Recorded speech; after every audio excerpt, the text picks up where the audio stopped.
He fought for his country, then had to fight for his family. Colonel Jack Harper stepped off the military transport plane at Fort Bragg, North Carolina, his heart pounding with anticipation.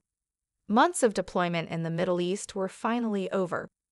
The thought of returning to his suburban home, reuniting with his wife, Linda, and their 10-year-old grandson, Charlie, had sustained him through countless nights filled with danger and uncertainty.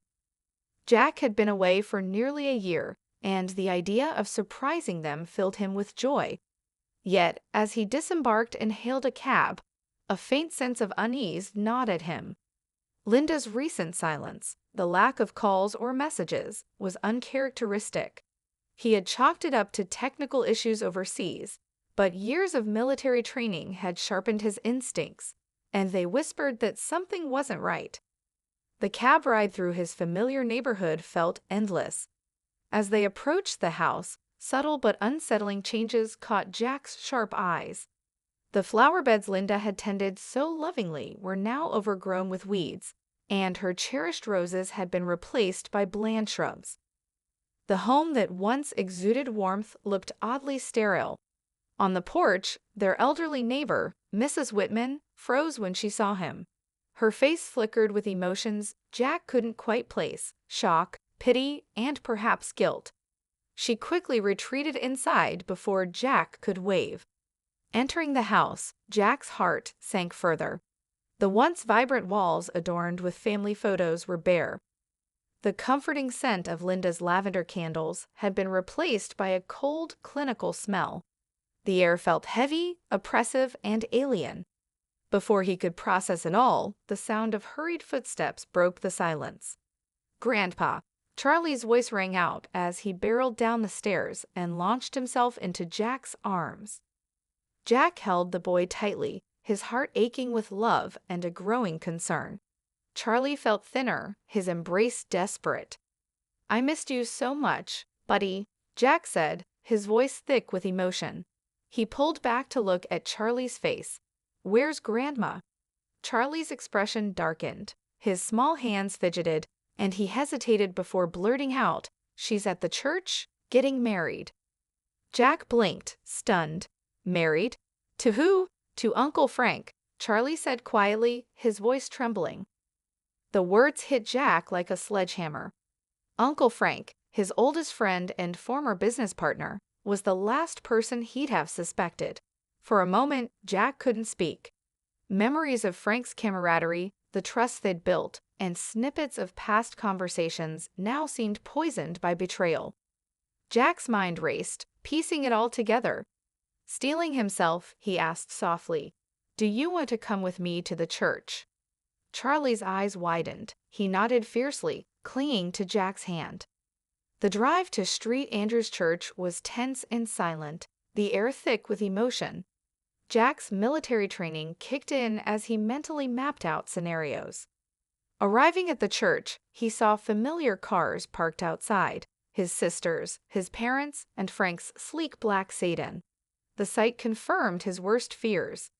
Inside, the strains of the wedding march began to play. Jack pushed open the heavy wooden doors, his combat boots echoing on the polished floor. All eyes turned to him, gasps rippling through the congregation. At the altar, Linda stood in a white gown, radiant but visibly pale. Frank, dressed in a sharp suit, froze mid-smile, his confidence evaporating. Jack's voice cut through the shocked silence. "Don't let me interrupt. I just came to congratulate the happy couple." He walked deliberately down the aisle, Charlie's hand still firmly in his. The tension in the room was electric. Frank stepped forward, his hands raised in a placating gesture. "Jack, I can explain." Before he could finish, Jack's fist connected with his jaw in a precise, controlled strike honed by years of combat training. Frank stumbled backward, crashing into the altar steps. Gasps and murmurs erupted around the room. Linda dropped her bouquet, her face a mask of guilt and fear. Jack's voice rose, steady but seething. "You both betrayed me. While I was risking my life for this country, you destroyed my family." He turned to face the congregation, his eyes scanning the familiar faces of friends and relatives. And you all let it happen. You sat by and watched. Some of you probably even celebrated. Shame on you. Ignoring the stunned silence and Linda's tearful pleas, Jack looked down at Charlie. Come on, buddy. We're done here. Taking his grandson's hand, Jack walked out of the church, leaving behind the chaos and wreckage of his old life. The drive home was quiet, save for the soft hum of the car engine. Charlie clung to Jack's hand, his small fingers gripping tightly. What are we going to do now, Grandpa? Charlie asked, his voice barely above a whisper. Jack's jaw tightened. We rebuild, Charlie, and we don't let them define us. In the months that followed, Jack's resolve hardened into action. He filed for full custody of Charlie, presenting evidence of Linda's betrayal and neglect. The court sided with him, granting him custody and ensuring Charlie's stability. Jack also dismantled Frank's business empire, exposing unethical practices that led to legal investigations and financial ruin. The once confident Frank became a pariah, his reputation destroyed. Linda, too, faced the fallout.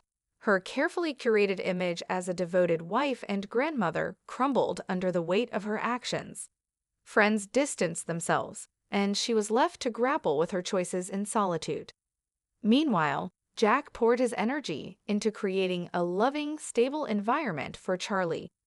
He attended every school event, coached his soccer team, and made sure Charlie felt safe and cherished. Slowly, the boy's guarded demeanor softened, replaced by genuine smiles and laughter. The scars of betrayal lingered, but Jack found strength in their new life together. Jack's story became a beacon of resilience in their community, a testament to the power of justice and the ability to rebuild stronger after being broken. Through it all, Jack taught Charlie that even in the face of profound betrayal, dignity, strength, and love could prevail. And so, they moved forward, not defined by the pain of the past, but by the promise of a brighter future together.